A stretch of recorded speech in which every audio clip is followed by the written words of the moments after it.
I actually didn't think I was actually going to shoot this at all, and I came into the studio today just kind of thinking that I'm just going to wrap a few things up and kind of do a couple of videos.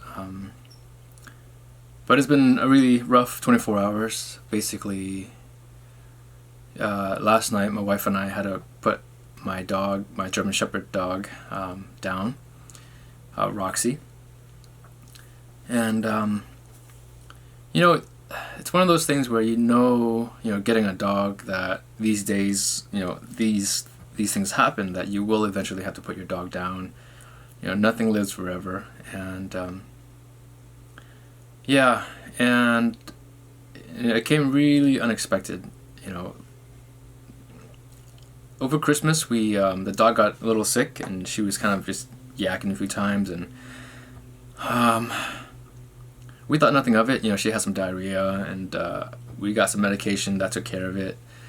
And so she would get these bouts of not wanting to eat and losing her appetite for the last month.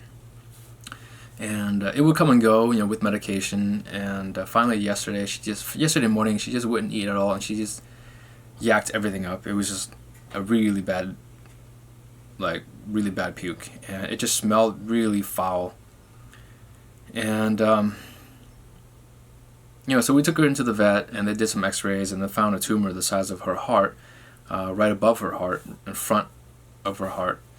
And they said, normally this would be operable, but it seems like the cancer has moved into her spinal cord, because over the last 3 or 4 days, she actually lost the control of her legs, her hind legs. She wasn't able to walk right. Whenever she would walk, her hind legs would cross. And so they did x-rays on her spine. They found there was no abnormalities in the spine area. And so they concluded that the cancer has moved into her spinal cord and is causing basically nerve damage. And as much as you want to save your dog, and as much as you want to keep your dog around for many more years through operations and medication, my wife and I decided that it wasn't fair to Roxy to keep her alive just for our sake. And so the news came yesterday morning around 11 o'clock, and by 5:40 p.m. Roxy was put down. I've got a 200 square foot studio, and normally Roxy always sits right in front of me by my feet, under the table that the camera is on right now. And I come in here today, and the studio is it feels so large and so empty. It's the strangest feeling. You wake up, and the first thing you think of is like, oh, I've got to go open the door for my dog to go and relieve herself and take her for a little walk. And you kind of catch yourself a couple times. I heard some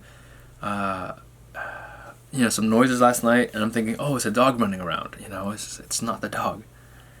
But the hardest thing for me is thinking about my 2-year-old daughter, and she loves Roxy. Every morning she gets up and she gives Roxy a big cuddle, a big hug. And last night she asked about Roxy a number of times. And we tried to explain to her, and whenever my wife and I would explain to her, we both kind of break down, and thinking about the memories that my daughter has of Roxy disappearing. That she would not remember Roxy in a few years, or when she's older, because she's so young. She'll be 3 in a few months, but yeah. And Roxy loved Sierra. She loved our children, and we were looking forward to another 5 or 7 years with Roxy, and having her grow up with the kids, and having the kids know their first dog, our first family dog. But if you guys have watched my videos long enough, you guys know there is a Roxy here. She's a black and tan German Shepherd, just the sweetest dog, the goofiest thing you'll ever meet. I was going to do a bunch of videos featuring her, of me cooking for her, but those videos were never shot, so I was going to make some dog sushi for her. Using some ingredients that I thought of, basically making dog food, but just blending things and making it look like it's sushi, and having her eat some sushi. But I'm sorry that I can't get those videos, shot for you guys. It's one of those things where whenever you lose something, you always think, what could I have done differently? And honestly, I mean, the twins came, 10 months ago, and we honestly haven't had much time to spend with Roxy. But since Christmas, I have taken her out. Well, since we come back home from Christmas, I've taken her out like twice a day, and I've walked her so many times, and we've had so many great walks together these last 3-4 weeks, or 3 weeks. And my wife took Roxy out the day before we put her down, and she told me she had the best walk with Roxy. She said that Roxy for the first time jogged and kind of ran because she saw a lady in front of us, in front of her, in front of them. And she said she ran up to that lady, and it was just the happiest dog.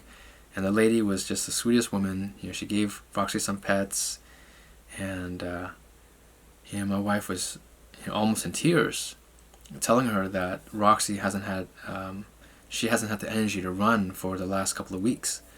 And so for her to run after you and to be loved by you was really touching to her. And and Roxy, since we've put her on these medications, she's been very lethargic, and she didn't have much of an appetite. So the way for us to work up an appetite was for me to take her out on walks, and she would come back and she would drink a lot and eat a lot. And so for me, the last 3 weeks that I've had with her has been great, because as tired as I am with waking up at 1, 3 in the morning and 5 in the morning to feed our kids, I would get up. First thing I would do is I would take Roxy out for a walk, and then that's around 6 in the morning or 7 in the morning, and then around 3 to 4 in the afternoon I would take her for another walk. So we would have an hour of walking time together every day since early January. And you gotta think about these moments. And I wish these last 10 months have not been so hectic around the home with the twins arriving, and how busy I am with my channel. But the last 3 weeks with Roxy has been amazing. The last few hours after I brought Roxy home from the vet yesterday morning, and I brought her home, she couldn't walk, so I had to carry her in the home. And so when I laid her on her dog bed, she laid there the entire time. So from noon till 5, she never moved. And we come in and we pet her, we lay with her, and just the tip of her tail will wag, just to let you know that she's happy that you're there. But it's almost like she knew it was time for her to go. She didn't fight, she didn't express any pain. She just wanted to enjoy her time, her last few hours with us in our home. She just laid there.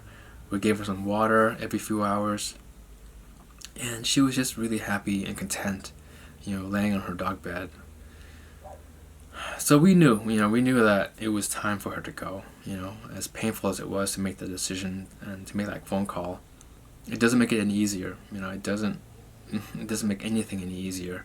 We'll always love her. We'll always have photos of her around the home. We'll always talk about her.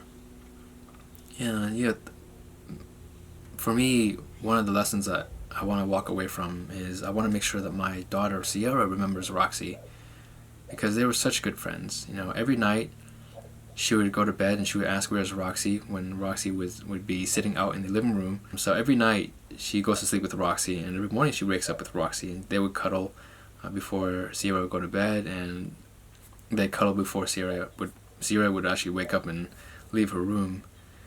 And so I want her to remember these memories. I want to talk about these memories with her. We have a lot of great videos and photos of Sierra and Roxy together.